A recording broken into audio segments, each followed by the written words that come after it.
Hello friends, welcome back to unit classes. I hope सब अच्छे होंगे, स्वस्थ होंगे, अच्छे से प्रिपरेशन कर रहे होंगे। फ्रेंड्स, डेली मॉर्निंग में करंट अफेयर्स की रेगुलर वीडियोस पोस्ट हो रही हैं।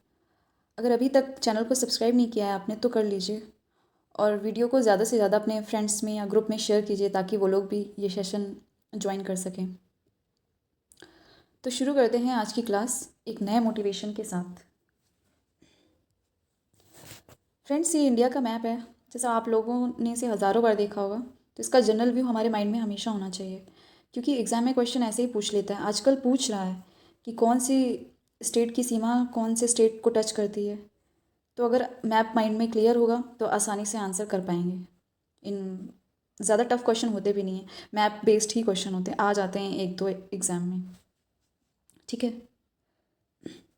पहला क्वेश्चन है, हाल ही में भारतीय उद्योग परिसंघ CII ने किस बैंक को DX 2021 पुरस्कार से सम्मानित किया है? आपके ऑप्शन है Karnataka bank, state bank, Punjab national bank या इनमें से कोई नहीं। तो इसका राइट आंसर होगा, ये पुरस्कार कर्नाटका बैंक को मिला है। DX 2021 पुरस्कार क्यों दिया जाता है? तो ये इसलिए दिया जाता है जो कंपनीज़ या जो ऑर्गेनाइजेशन डिजिटल क्षेत्र में अपना महत्वपूर्ण योगदान देते हैं तो उनको ये दिया जाता है। कर्नाटका बैंक को क्यों दिया गया है? वो इसलिए दिया गया है, इन्होंने 2017 में इस बैंक ने KBL विकास को लॉन्च किया था, जिसके तहत बैंक की जो डिजिटल क्षमताओं को जो लागू करना होता है ना, तो उसे इसने कैपेबल बनाया। ठीक है, और हाल ही में इन्होंने क्या किया कि KBL विकास का 2.0 वर्जन लॉन्च किया है, उसका नाम है KBL NXT। तो इस वजह से इनको ये पुरस्कार मिला। ठीक है, तो इसका राइट आंसर होगा कर्नाटका बैंक। तो कर्नाटका बैंक से हमें एक चीज़ याद रखनी है कि इसकी टैगलाइन क्या होती है। तो इसकी टैगलाइन होती है your family bank across India. इसका हेडक्वार्टर कहाँ है? मैंगलोर। और इसके चेयरपर्सन हैं प्रदीप कुमार पांजा। ठीक है, next question, international day of zero tolerance for female day कब मनाया जाता है? आपके ऑप्शन है 6 फरवरी, 1 फरवरी, 2 फरवरी या 4 फरवरी।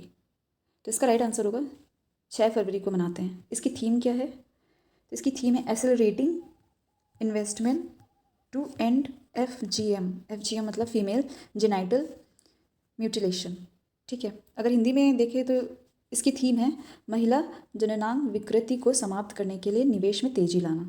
ठीक है, जो इंग्लिश मीडियम से हैं इंग्लिश में याद रखना और जो हिंदी मीडियम से हैं वो हिंदी में याद रखना। ठीक है, अब ये ऑप्शंस देख लेते हैं। फर्स्ट, 1 फरवरी को हम इंडियन कोस्ट गार्ड डे मनाते हैं, 46th रेजिंग ईयर मनाया है इन्होंने। और 2 फरवरी 2 फरवरी को हम वर्ल्ड वेटलैंड डे सेलिब्रेट मनाते हैं। तो इसकी थीम थी wetland action for people and nature. और 4 फरवरी को हम वर्ल्ड कैंसर डे मनाते हैं, तो इसकी थीम थी क्लोज केयर गैप। ठीक है, डेज एंड थीम आपको याद रखनी है, बार बार रिपीट हो रही हैं तो आपको ऑलरेडी याद ही हो जाएंगी। NCERT के नए निदेशक डायरेक्टर के रूप में किसे चुना गया है? आपके ऑप्शन है दिनेश प्रसाद सकलानी, ऋषिकेश सेनापति, DRV अनंत नागेश्वर या इनमें से कोई नहीं। तो आपका राइट आंसर होगा प्रोफेसर दिनेश प्रसाद सकलानी। ठीक है, ये न्यू हैं और जिनको इन्होंने रिप्लेस किया है उनका नाम है ऋषिकेश सेनापति। ठीक है, अब ऑप्शन देख लेते हैं। डॉक्टर V अनंत नागेश्वर कौन है? तो ये हैं चीफ इकोनॉमिक एडवाइज़र जो अभी नियुक्त हुए हैं। चीफ इकोनॉमिक एडवाइज़र का काम क्या होता है? इकोनॉमिक सर्वे पब्लिश करना, जो कि बजट के एक दिन पहले पब्लिश होता है। ठीक है, अब NCERT देख लेते हैं। NCERT का फुल फॉर्म होता है national council of education research and training. ठीक है, इसका हेडक्वार्टर है न्यू दिल्ली।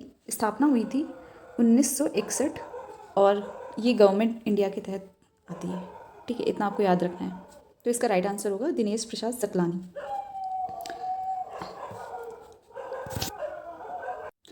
हाल ही में प्रधानमंत्री नरेंद्र मोदी ने ICRISAT की 50वीं वर्षगांठ मनाई। तो ICRISAT का मुख्यालय कहाँ स्थित है? आपके ऑप्शन है हैदराबाद, केरला, कर्नाटका, नासिक, महाराष्ट्र। तो इसका राइट आंसर होगा हैदराबाद के पाटन चेरू नामक स्थान पे। ठीक है, मोस्ट इंपॉर्टेंट क्वेश्चन है, बहुत इंपॉर्टेंट क्वेश्चन है। इसका फुल फॉर्म भी पूछ सकता है, इसका हेडक्वार्टर भी पूछ सकता है, कुछ भी पूछ सकता है।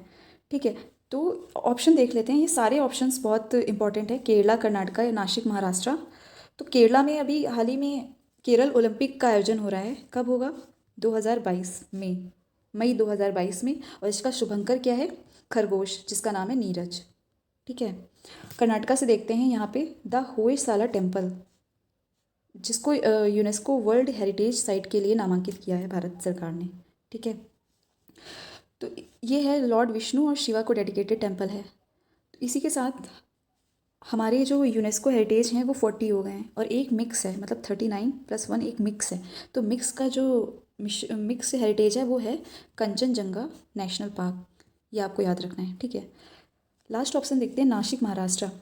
अभी हाल ही में भारत सरकार ने 2 जगह बैंक नोट प्रिंटिंग लाइन स्थापित की है, एक नासिक है और एक देवास है। तो ये भी आपको याद रखना है। ठीक है, तो इसका राइट आंसर होगा ऑप्शन 1, हैदराबाद। हाल ही में महान गायिका लता मंगेशकर लता का निधन हो गया है। उन्हें किस वर्ष भारत रत्न से सम्मानित किया गया था? तो आपके ऑप्शन है 2001, 2003, 2004, 2005। तो इसका राइट आंसर होगा 2001 में इनको भारत रत्न से सम्मानित किया गया था। और इनको 1990 में दादा साहब फाल्के पुरस्कार से भी सम्मानित किया गया है, और 1969 में पद्म भूषण से सम्मानित किया गया है। इतना आपको याद रखना है। ठीक है,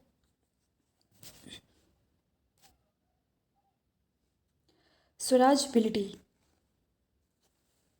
विकलांग व्यक्तियों के लिए भारत का पहला AI आधारित जॉब प्लेटफॉर्म किस संस्थान ने शुरू किया है? तो आपके ऑप्शन है IIT Madras, IIT Hyderabad, IIT Kanpur या नन ऑफ दीज।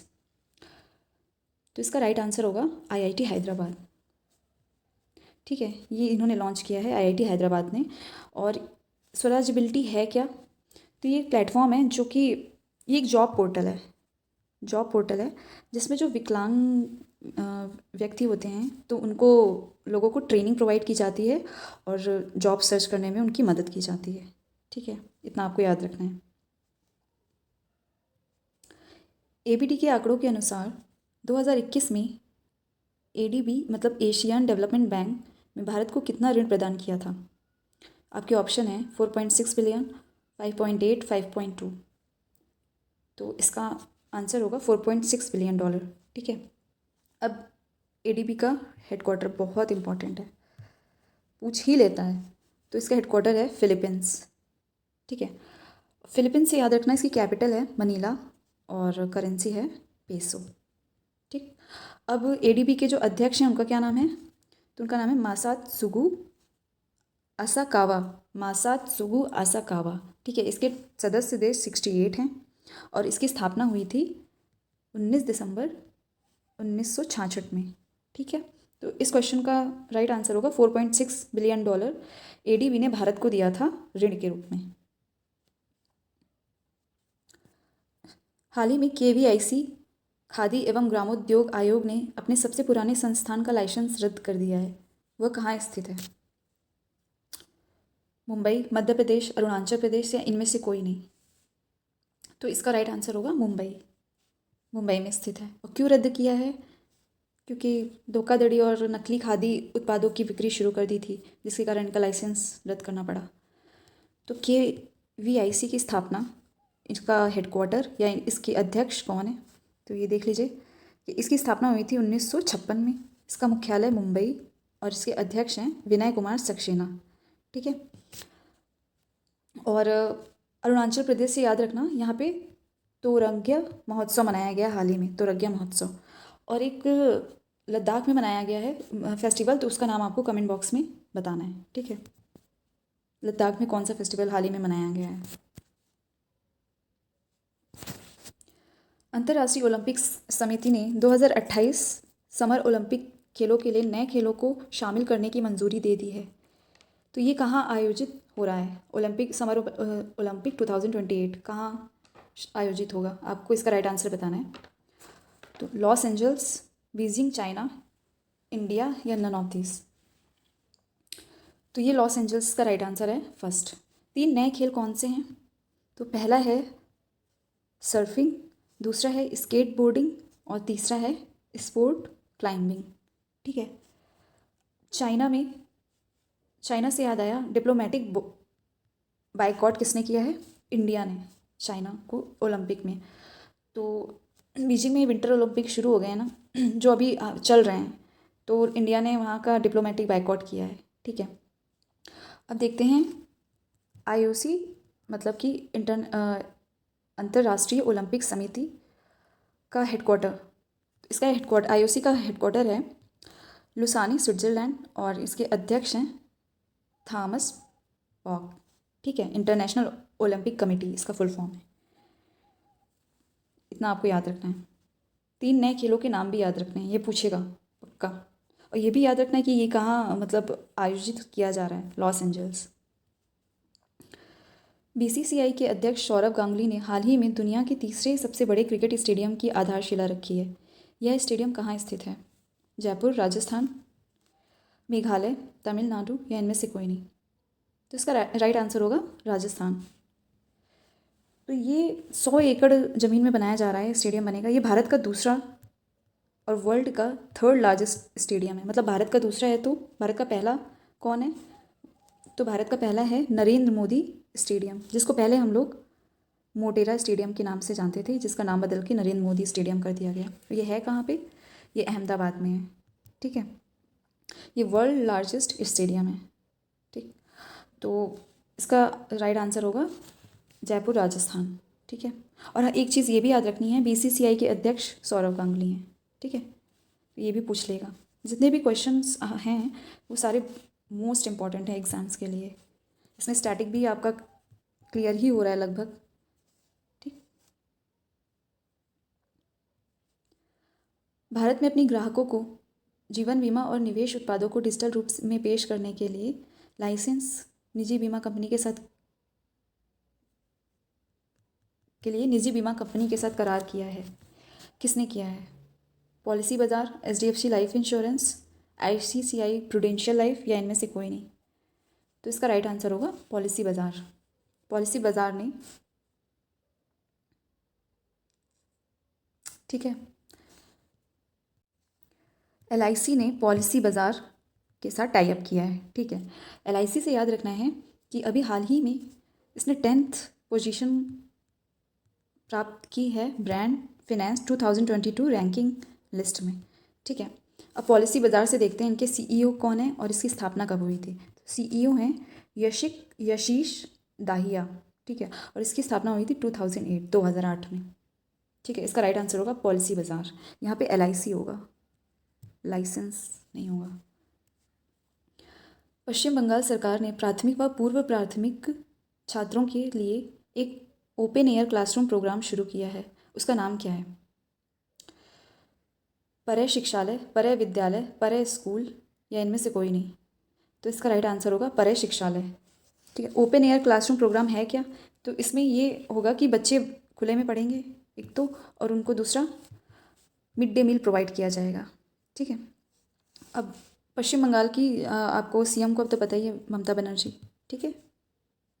इसका राइट आंसर होगा परय शिक्षालय। Kotak Mahindra general insurance company ने cars 24 financial service private limited के साथ एक समझौता किया है। समझौता क्या है? कि जितनी भी यूज कार्स हैं उनको भी इंश्योरेंस, मोटर इंश्योरेंस दिया जाएगा। ठीक है। Next question. भारत सरकार ने हाल ही में किस राज्य के 3 स्थानों के नाम बदलने को मंजूरी दी है? मध्य प्रदेश, हरियाणा, उत्तर प्रदेश या इनमें से कोई नहीं? तो आपका राइट आंसर है मध्य प्रदेश। अब मध्य प्रदेश के वो 3 नाम भी हमें याद होने चाहिए। तो पहला है होशंगाबाद को वो बोलेंगे, वो नाम बदलने जा रहे हैं नर्मदापुरम। ठीक है। दूसरा है शिवपुरी, उसे कुंडेश्वर धाम के नाम से चेंज कर देंगे। तीसरा है बाबई, तो उसे माखन नगर में चेंज कर देंगे। ठीक है। अब ऑप्शन देख लेते हैं। हरियाणा, अभी हरियाणा में हाल ही में अरावली जैव विविधता पार्क को भारत का पहला OECM साइट मतलब अन्य प्रभावी क्षेत्र संरक्षण उपाय साइट घोषित किया गया है। ठीक है। उत्तर प्रदेश में उत्तर प्रदेश को सर्वश्रेष्ठ झांकी का पुरस्कार दिया गया है गणतंत्र दिवस में।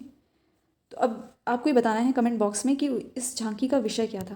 मैंने प्रीवियस वीडियो में आपको बताया है इसका विषय, तो ये आपको बताना है, ठीक है। और इस क्वेश्चन का राइट आंसर होगा मध्य प्रदेश, ऑप्शन 1। और आपको इनके तीनों के नाम भी याद रखने हैं, होशंगाबाद, शिवपुरी, बाबई, ठीक है। आज का लास्ट क्वेश्चन है ये, अंडर-19 वर्ल्ड कप के बारे में है। तो ये वेस्ट इंडीज़ में आयोजित किया गया था और विनर टीम है इंडिया। और प्लेयर ऑफ द मैच किसे दिया गया है? राज अंगद बावा को, जो कि इंडिया से हैं।